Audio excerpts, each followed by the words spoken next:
Welcome and thank you for joining us for the Grantmakers in the Arts webinar briefing on the President's proposed 2018 federal budget. I'm Janet Brown, President and CEO here at Grantmakers in the Arts.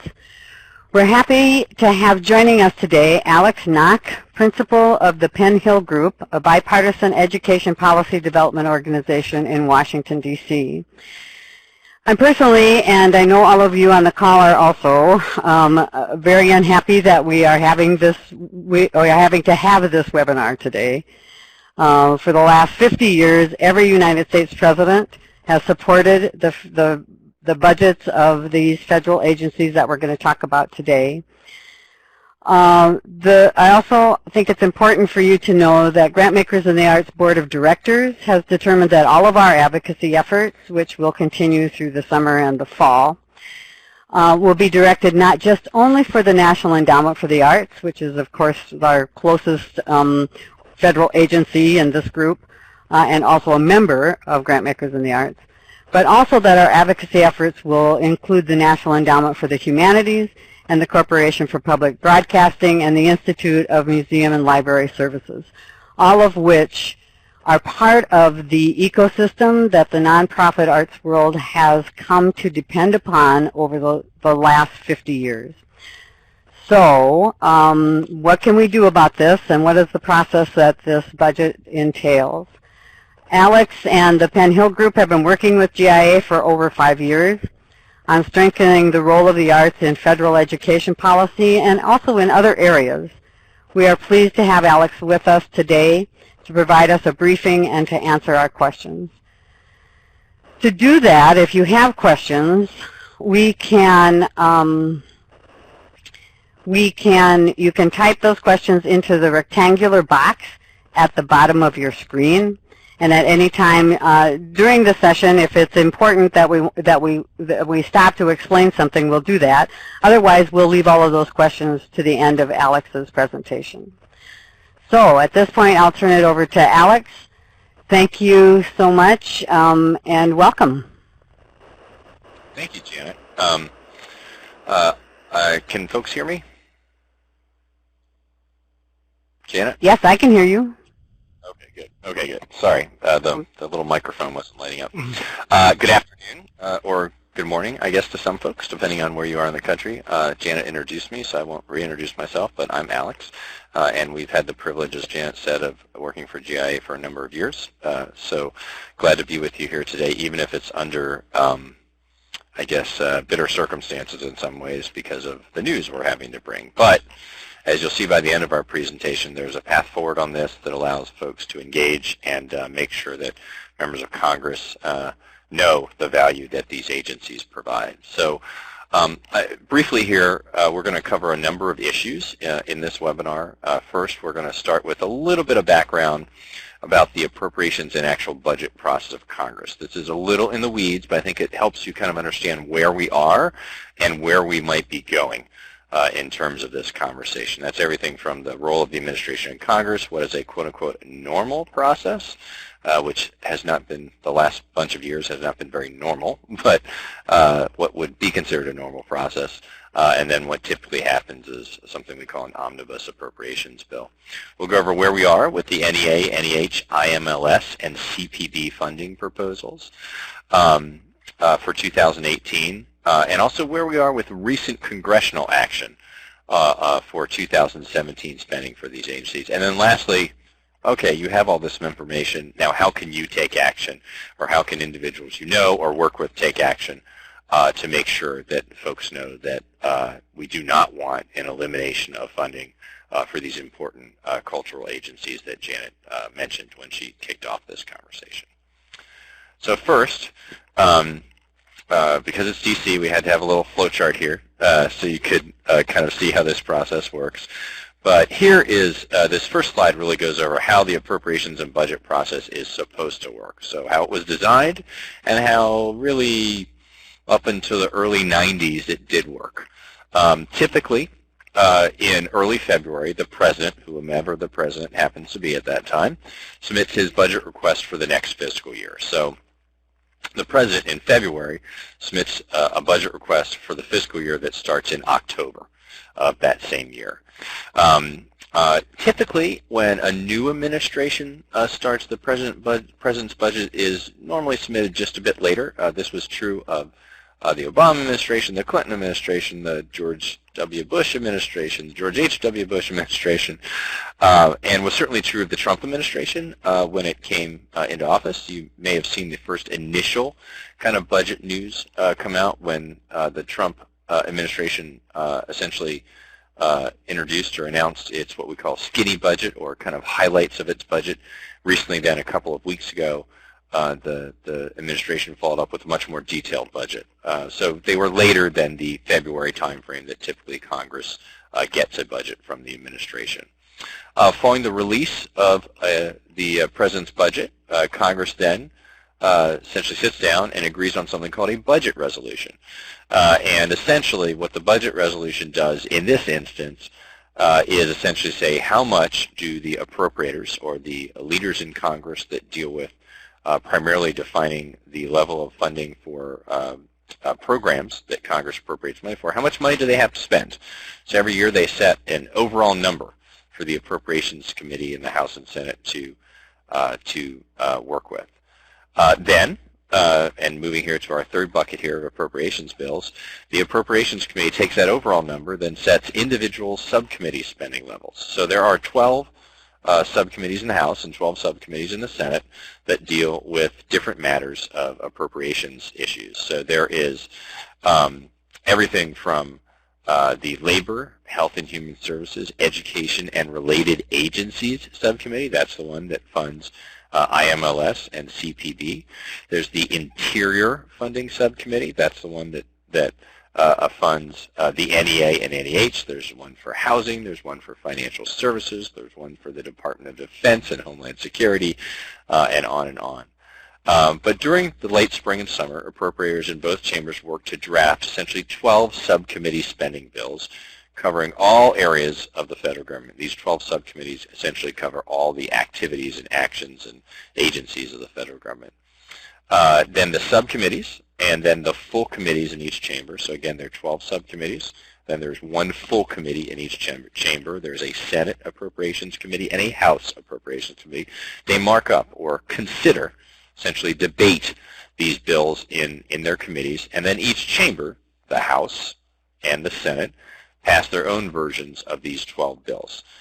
Prior to October 1st of that same year, both the House and Senate pass final versions of each bill, and then they reconcile their differences. The House and Senate get together in what's called a conference committee and try and create one bill that then both the House and Senate pass and send to the President for his signature. That is a normal process, and everything is supposed to begin and end between the President's budget in early February and October 1st of that same year. Now, the reality is that's not how it's happened for, gosh, well over 2 decades now. The last time Congress actually got all of its appropriations bills done and signed into law without any sort of delay by October 1st was 1994. So it's been quite some time. So what generally seems to say true is generally the President's budget starts the process off on time. Early February, we see a President's budget, sometimes later for a new administration. That generally isn't the issue that delays it. In recent years, Congress has been the one to not really be able to operate and kind of get the rest of the budget process going. So in recent years, Congress has struggled to adopt a budget resolution. And a lot of the argument has been over what is the overall level of spending that the Appropriations Committee essentially gets to work with to then allocate amongst its 12 subcommittees. Without a budget resolution, the Congress has done various things. It's delayed setting levels, which has delayed the appropriations process, or it's quote-unquote deemed a level of spending, which is passing a resolution later that just says we're going to spend X amount of money. And that usually is when it's painfully obvious that the Congress is not able to agree on a budget resolution. Appropriators in both committees still work to craft bills that are approved by the appropriate subcommittee and the full committee. Typically, this starts the moment a President's budget is there. You have staff and members of those subcommittees starting to think about, all right, we're likely to get this much money. We don't know yet, but what are some initial decisions we have to make? However, one of the biggest breakdowns have been around the two subcommittees that fund both the IMLS and the Corporation for Public Broadcasting and the National Endowment for the Arts and the National Endowment for the Humanities. So the Labor HHS, Education, and the Labor, Health and Human Services, Education and Related Agencies Subcommittee, again, that funds CPB and IMLS, as well as the Interior Subcommittee that funds the NEA and NEH, are two subcommittee bills that are hardly ever brought to full committee for markup and hardly ever brought to the House and Senate floors to be considered. Those bills have a number of what is regarded as controversial kind of funding activities and programs and agencies. In the past, they have been the NEA and NEH, the Corporation for National Service, elements of funding for Obamacare. There's a concern among conservative members who don't like the fact that the federal government funds any Department of Education activities. I can name others as well. The environmental funding in the Interior bill sometimes runs into problems as well. So these bills are very difficult for Congress to pass as standalone bills. In fact, so difficult that they have not been able to do it for many years. So what that does is also slow down the process, and Congress doesn't get to a point where they actually work out and pass these 12 appropriations bills. What then has to happen is Congress hasn't finalized funding for one or more of these subcommittee bills before October 1st. It has to pass something called a continuing resolution. And that is kind of like what it sounds like. Essentially, it continues the funding of last year, whatever the last appropriations was. Typically then Congress works to try to cobble together these 12 bills into one bill and pass what we call a quote-unquote omnibus appropriations bill, hopefully before the end of the calendar year, although that doesn't always happen. In fact, we just wrapped up the fiscal year 2017 appropriations, which President Obama submitted a budget for in February of 2016 in April of this year. So it went 4 months past the actual end of the calendar year. So Congress has struggled in recent memory to kind of get some of that done. Now that's, again, how it's supposed to work and how it does work. So where are we now?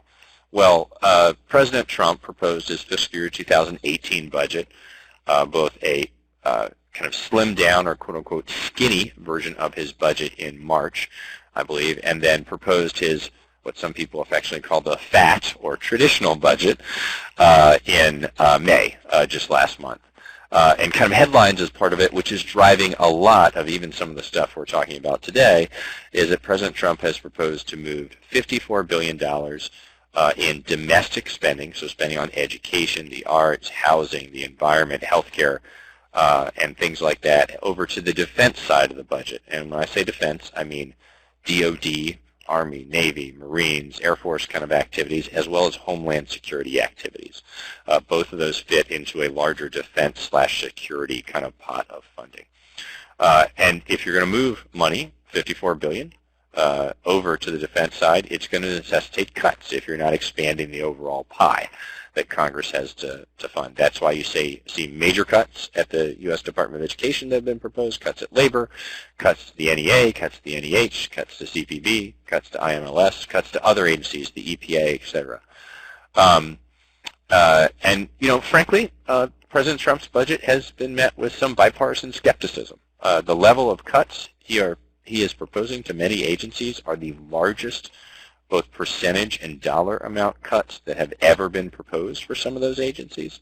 And, there is bipartisan concern over this. And I think all of you are probably aware that there's actually a lot of people who are questioning different aspects of the Trump administration right now. So here in D.C., there are questions being raised about how much political capital or strength from a political standpoint President Trump has right now, which then raises questions about how much can the White House force or kind of impugn their will on members of Congress, typically from his own party, Republicans, to support him on different things.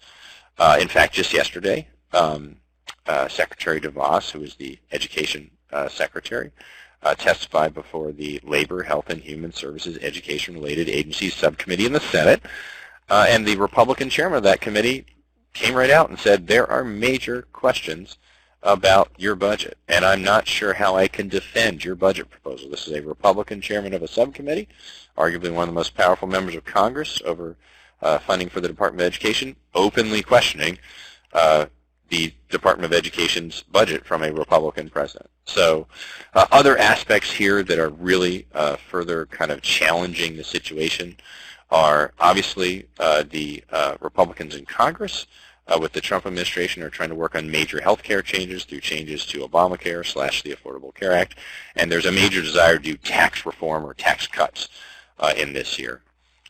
This all creates a very murky set of kind of parameters around when some of this budget stuff will move, when appropriations will move, what sort of political capital will, how much do Republicans want to follow the Trump administration. So there's a lot of questions, which means, frankly, that there is a chance to have impact here and not just simply assume that because you have a Republican Congress and you have a Republican president in office that the cuts they are proposing will translate into reality. So I think that's something to keep in mind as we look at this.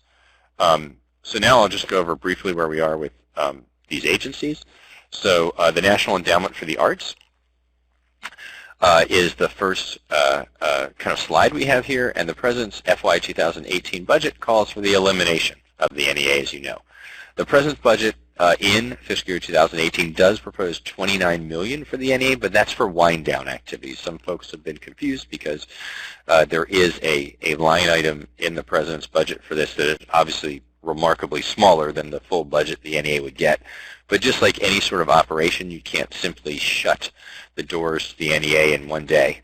The NEA is in the process of putting out grants. It has rent on different office buildings. It has all sorts of things that they're required to still kind of process through their federal employees that work for it. So President Trump's budget does propose essentially a portion of money to wind down activities. Now, it's very important to keep in mind that literally in that budget that Congress just passed not last month now that we're in June, but 2 months ago in April, Congress appropriated $149.8 million for the NEA.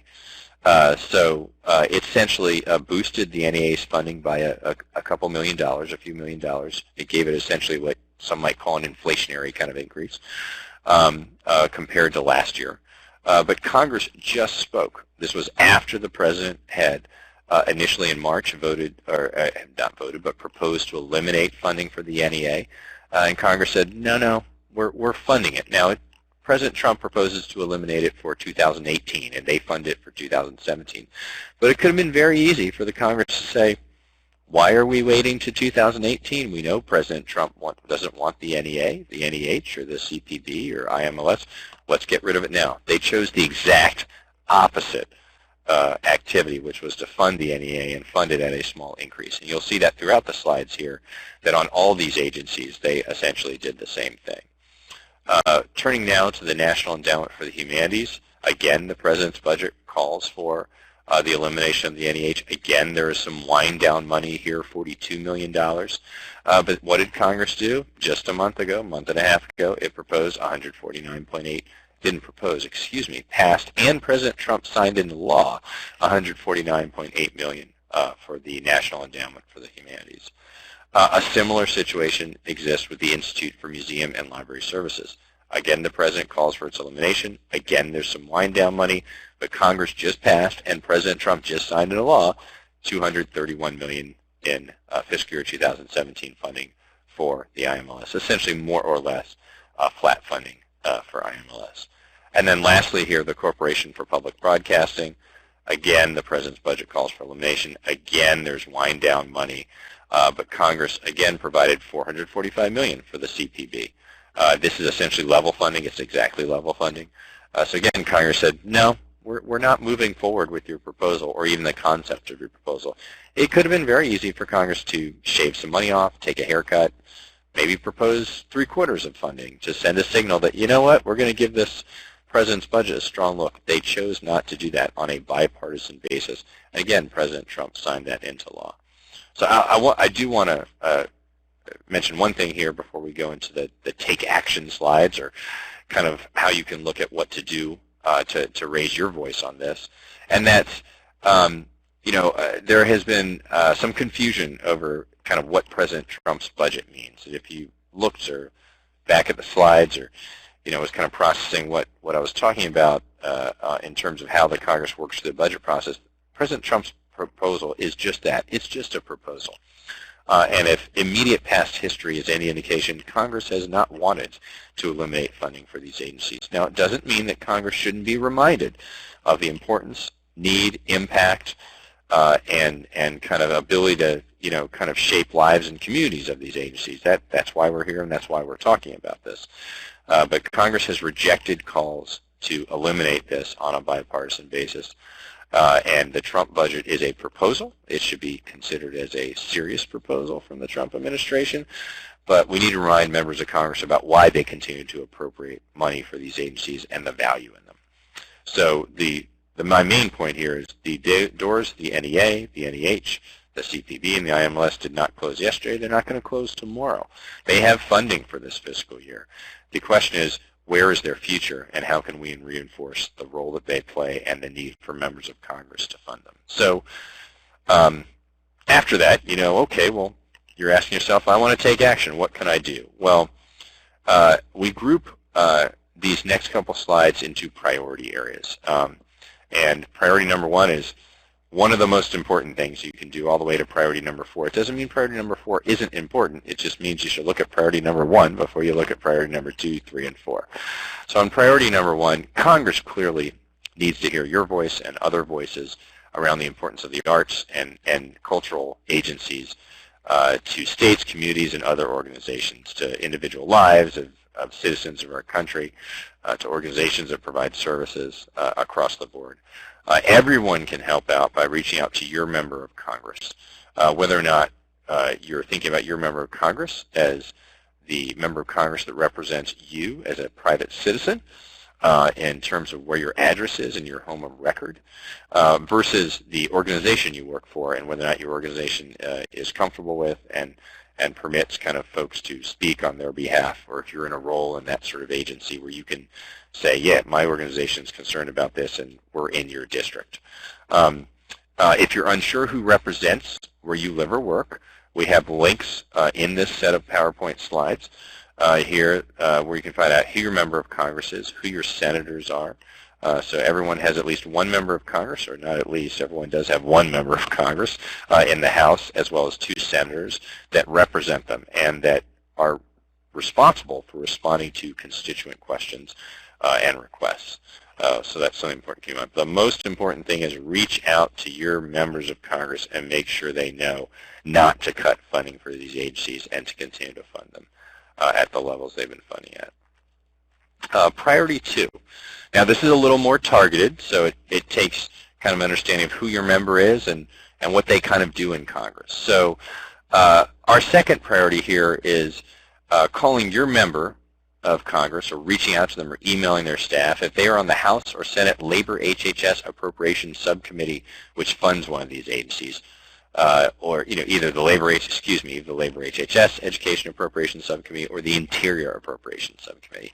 And as you can see from these slides, we have both Republicans and Democrats here. Both sides need to be reached out to.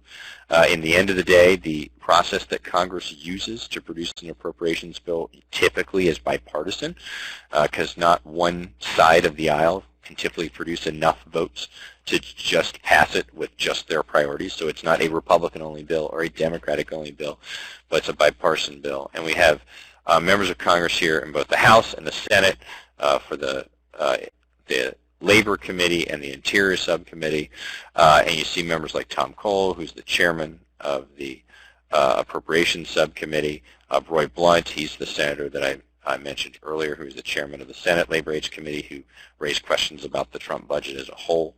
And you can see this is a wide cross-section of the U.S. If you know who your member of Congress is, or you need to look them up, and one of these individuals is your member, definitely reaching out to them is important. For the senators, obviously, if you're in their state, that is as well. And again, Democrats need to hear this, Republicans need to hear it. Don't assume that because you're represented by 2 Democratic senators that they're both good on this. They very well may be, but you want them to be reminded of it. there are cuts that the Trump budget is proposing across the board to major agencies and programs. Cancer research, education, labor protections, the environment. Many folks are concerned about this and raising these set of questions with their members of Congress. You want to make sure they hear about the arts and the cultural agencies in addition to everything else they're hearing on other agencies that the Trump budget is proposing to cut. And then priority number 3. What we showed in the last slide was members of the subcommittee. The second level of kind of importance on the Appropriations Committee is any member who is on that full committee. So again, we're talking about specific subcommittees, but when the bill moves to full committee, then you have members who are on the full committee. And we have links here to see, you can see what members are on the House Appropriations Committee, what members are on the Senate Appropriations Committee. And Jan, as I'm looking at this slide, I see an error in the link. It may not be, but we have 2 links to both the House there. So we can correct that, Janet, when this gets posted to make sure that folks have the Senate link as well. It may be that the text is wrong, but the URL is right, but we'll make sure that's the case either way. But as you can see, it's not hard to find these committees. You could type in the House address, but just substitute Senate for the House, and you get to the right place. The important thing here is if you have a member of Congress on one of these committees, it's important to reach out to them as well because they're going to be voting on these proposals. They will eventually have to vote on whether or not to fund the NEA, the NH, the IMLS. They're going to be leaders in Congress that other members of Congress look to. Hey, Joe, the member that represents California, why did you vote for the bill that cut the NEA? What's your thinking on that? Or why did you support an amendment that was going to restore funding to the NEA? These are important things. These members are the specialists in Congress that focus on these issues, and other members turn to them with their questions. Then lastly, there are members of Congress who are not on the Appropriations Committee, may not be on some of the committees that deal with some of the other policy issues, but they have formed caucuses. And they have formed essentially groups of members that advocate for and have an interest in particular causes. These are the 4th level priorities. These individuals and the chairs that represent these caucuses in Congress, or by caucuses we mean groups of members of Congress that share kind of a shared kind of support or kind of idea or mindset with each other on a particular issue, they're all going to be supportive of funding for these agencies. Suzanne Bonamici, who's a big leader in STEAM and the arts in Congress, or Leonard Lance, or Ryan Costello, or Blumenauer, all these folks are going to be for supporting funding for these agencies. They're going to want to fund them. It's not that they need to be urged to support funding for the agencies. They need to be urged to make sure they're robust in talking to their colleagues on this. We really want, a bipartisan team of Louise Slaughter, a Democrat from New York, and a Republican from New Jersey, and Leonard Lance, to be out there talking about the value of the arts to Republicans and Democrats. We definitely want Earl Blumenauer and Ryan Costello, Democrats and Republicans from Oregon and Pennsylvania, respectively, that are out there talking about the importance of public broadcasting in urban, rural, and suburban areas out there. These folks have taken upon themselves to form extra special groups of members that advocate on these issues, and they also are looked to as leaders on a lot of these issues. So that is priority number 4. I think, as you think through this and you think about how to process on this, it's critically important that kind of now is the time and over the summer that you reach out on these issues. Janet, I surmise that you may want to address this, but I'll bring this up, and please let me know what else you'd like to add on this before we turn to questions. But simply sharing information with your member of Congress about what you do as an organization or what you do as an individual and what you value, and how a program you fund may match federal dollars and exponentially expand the reach and scope and impact of federal funding from CPB or IMLS or NEA or NEH. That's merely sharing information. You're not lobbying in that instance. Lobbying is when you say, and vote against the bill that defunds the NEA. But I think it's very powerful to share information with members of Congress when they see funding that goes into their district and the power of change it can have and the power multiplication through private matching and other public matching with federal dollars, it really puts a face on kind of this issue for them and no longer and turns these abstract 149 million in funding for the NEA or NIH into a real picture for the member of Congress. If this funding were to go away, this program would not exist. These individuals would not get services. This benefit to the committee would not happen. This access to culture would not happen. These are all really important things that members of Congress need to see the face and the name and connect it with things in their district on. And simply sharing information about how that impacts your district is not lobbying in and of itself. It's merely sharing information. And I think that's something to keep in mind as you think about doing outreach to your members. Janet, I think I'll stop there and see what questions you or anyone else may have. Great. Thank you, Alex. And I just want to tell everyone now that these slides will be available to you. We will send you a link to this presentation right after we're done here. So you'll have this and have availability to it. One of the things, Alex, one of the questions I have here is, could you tell us your sense? I know this is, always a little bit iffy trying to predict Congress, but can you tell us your sense of the timeline in greater detail in terms of the passage of the budget? Like, when are the subcommittees meeting now? When do they expect to finish their work and turn it over to the full appropriation committees? How does that work with all of of course we have summer recesses and all of that kind of stuff. So can you just run through that for us? Yes, absolutely. The subcommittees are meeting now to take testimony. Like, for instance, I described just yesterday, Education Secretary DeVos was up testifying in front of the Senate subcommittee, that's responsible for appropriations for her agency. Behind the scenes, staff are developing proposals and ideas, what to fund. A lot of what's going on right now in Congress, though, is, all right, how much money are we going to spend on some of these programs? President Trump proposes to make massive cuts, $54 billion, to non-defense programs. Are we going to do that? Are we not going to do that? Because that impacts how much money each of these subcommittees have to spend. And staff up there are probably, for their members, going through scenarios like, all right, if we have this much money, we could do this. If we have that much money, we could do this. So that's sort of, the decisions are being thought about and made right now. So it's a really important time to weigh in. There is some chatter here in D.C. about whether or not Congress can essentially pass a omnibus spending bill before its August recess. It typically goes in recess, or essentially allows members to go back home for the month of August. I will say I think that's as close to impossible as you can get. Congress has a lot of things on its plate right now, and it hasn't been shown to be speedy on anything. So I think we're probably faced with essentially the Congress getting back from its August recess in September, having to pass a continuing resolution and hopefully wrapping up funding before the end of this calendar year.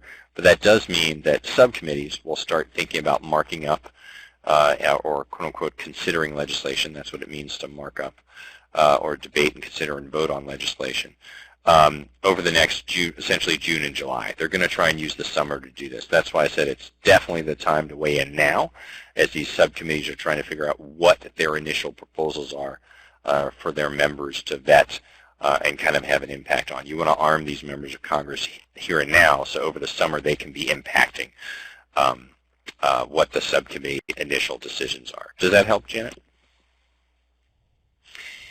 Yeah, I think that's very helpful. I also think that we should. So I have a question here about how do you balance a budget request in support of the arts with other concerns without making it a zero-sum game? And I think what we're talking about here is it's kind of this, which was another question that actually I have, is that there's so much in domestic policy that's being cut, or domestic funding that's being cut in this budget proposal, that my biggest fear is not that the subcommittees will say, well, we shouldn't fund the arts. It's that there will be people that will be traded away because we have less value than other things that are being cut have value. So, if a member sits down and says, well, tell me what you want Meals on Wheels or you want the arts, right? So I don't think we've ever seen a budget like this before that sort of pits all of these domestic programs against each other. And what's the best way to advocate for that? I mean, is it to just be, I mean, we know everybody has their team of advocates, and we know everyone has their lobbyists and their, you know, their citizens who are going to rise up. So, Alex, what recommendation would you give us? Well, one, because of what you just said, there are other camps of folks like Janet. You should see the amount of energy and effort right now going into efforts to lobby to not have cuts. The National Institutes of Health and cancer research and things like that. A lot of energy being invested in that by different groups and associations and concerned parties. President Trump proposed $6 billion in cuts to the NIH, about 10% of their budget.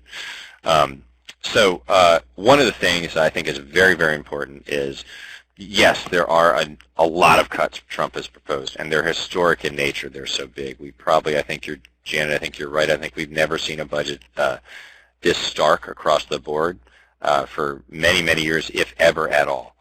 The reality is you need to make sure your voice is heard on this. Folks that support the arts need to make sure. If you do not, members of Congress may go, oh, gosh, I haven't heard much from the arts. I guess it's not that important to people. You know, you want to make sure that your voice is out there. I think you have a couple things going for you, though, here. One, there is very little savings when you think about the entire federal budget gained by cutting these agencies. We're talking collectively somewhere, you know, short of $1 billion. You know, that's not, it's a lot of money in the real world, but in terms of a over $1 trillion budget that Congress appropriates each year, last year's total was about $1,070 billion. So you're talking less than 1% of the entire kind of budget. I think there's very little to be gained by cutting these agencies. If you were going to cut major funds, you'd be looking at large programs where you could kind of save billions of dollars and not have the full impact. If you cut $149 million out of the NEH, you know, it's not going to change America's debt kind of situation. It's not going to impact kind of essentially the financial kind of levers in Congress a whole lot, but it's going to completely devastate a lot of the local organizations, the state organizations that match funds and use these resources to leverage other resources. I think part of your argument here is these funds, these federal funds, Janet, just as you started this conversation with, they leverage resources and they create the foundation of the cultural ecosystem that we have in a lot of places in this country. Without CPB funding, for public broadcasting, many rural and some urban areas would get very little access to cultural programming or public broadcasting. Without the NEA or NEH funding, many areas, including important rural areas, would get no access to some cultural services that are out there. You're literally cutting off some of the only funds that are out there that private giving and foundations can't simply make up. With all due respect to my healthcare colleagues, there are private dollars in the healthcare kind of industry. I'm not saying it can make up $6 billion, but when you think about kind of investment in new and expanding medicines and drugs and all sorts of things, it's a very different fiscal situation where the federal dollars are important, but they are not the only thing in the system. Here, the federal dollars are foundational and needed, and you can't simply just wipe it off without having dramatic impact. That's great, Alex. I think that leads us into another question here that I'm just going to answer briefly myself, which is the how the NEA works with state arts councils and really the impact that they have. And as most of you know, 40% of the National Endowment for the Arts budget by mandate goes directly to the states in state grants that by necessity, by mandated, that have to be matched by the state legislatures. So, and many of those states are rural states, and I don't know that it's a significant portion of the states that that are this way, but for many rural states, particularly poorer states, it is 50% of their budget. So the ramifications in those states become, if you lose the federal funding, which is the carrot for the state funding, will you lose the state funding too, or will you miraculously have legislators who will step up and double what they've appropriated? I would guess that that's not going to happen. So the impact, I think, on our ecosystem that we've built over the last 50 years is, as Alex was just saying, the business model has always been for the nonprofit arts sector this partnership, this public-private partnership, and that is really a critical thing to talk about. I mean, for 50 years this has been going on, and for 50 years communities have been served by this public-private partnership. So whether it's the state legislative dollars or whether it's the federal dollars that go directly to organizations or go directly to organizations from their state arts agencies.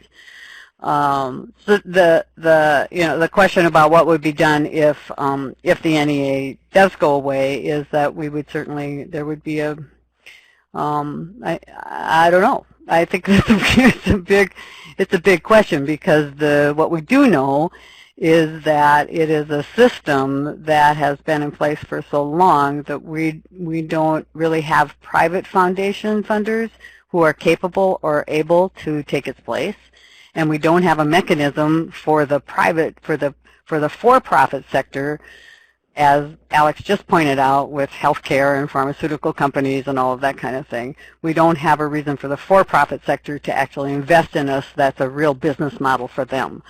So we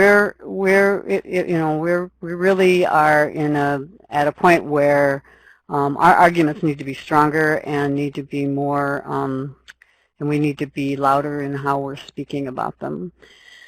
And we need to reach out now, to talk to folks. The key organizations, someone asked about the key organizations doing advocacy work, really are Americans for the Arts.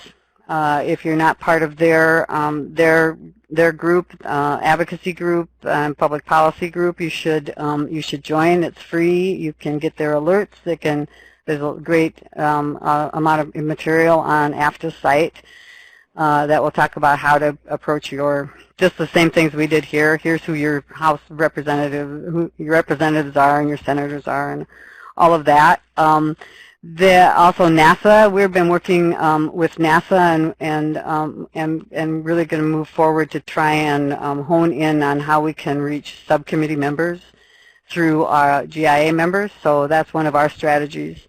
And NASA has been doing the National Assembly of State Arts Agencies, whose offices are in Washington, D.C. They're fantastic at this. As part of AFTA is also the State Arts Advocacy Network, which is the association of states that have arts advocacy organizations. And the second part of this question that I'm now addressing is, are there ways that funders in particular can do something? I would say there are two ways. There's the short term and the long term. The short term is to say, is to contact your senators, contact your representatives. You can do this. It's not lobbying. And what you say to them is that we have been a partner with you, with the federal government, in supporting the cultural organizations of our community, and we expect that your end of the partnership to continue, that it will continue.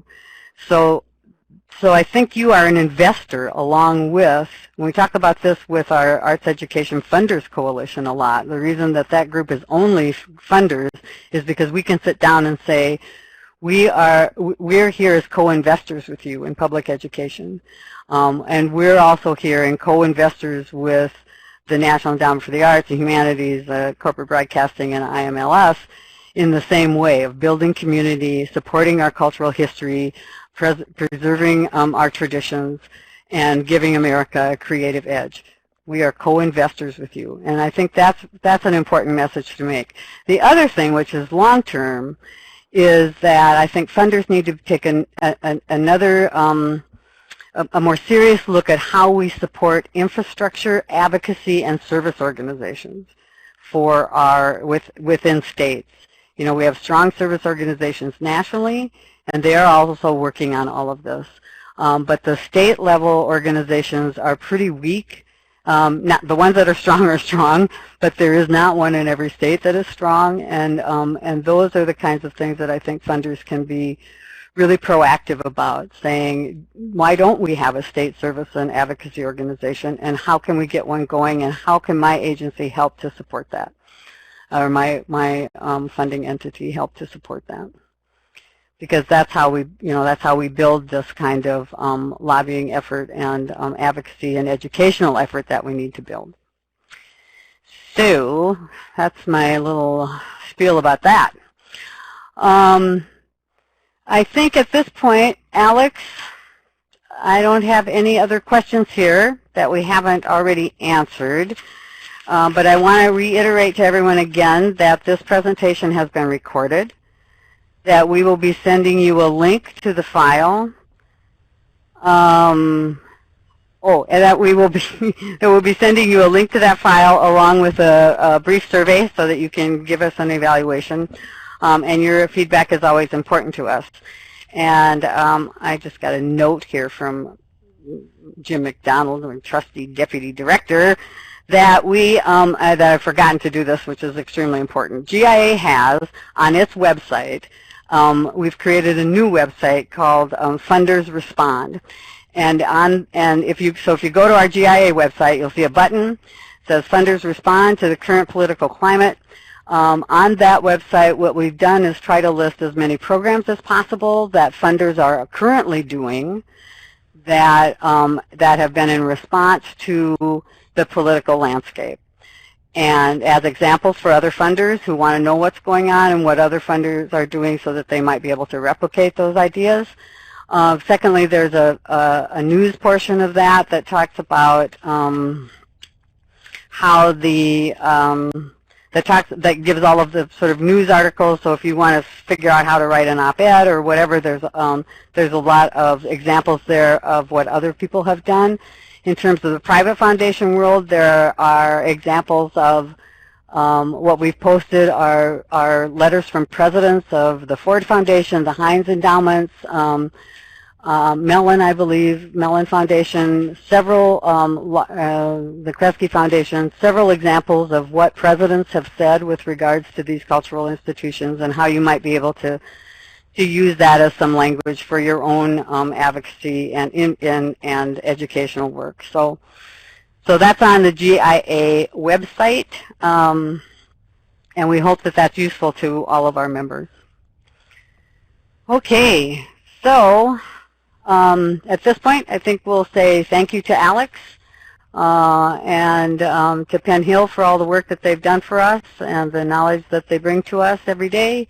We will count on all of you to be advocates and outspoken and to again bring this message to the folks, to your boards of trustees, to your grantees, and then also to your representatives who will be actually voting on these decisions as we move forward. Thank you, everyone, and you'll be receiving from us the link of this presentation. Have a great week and have a great summer, and we'll keep on fighting for our cause. Thanks, everybody.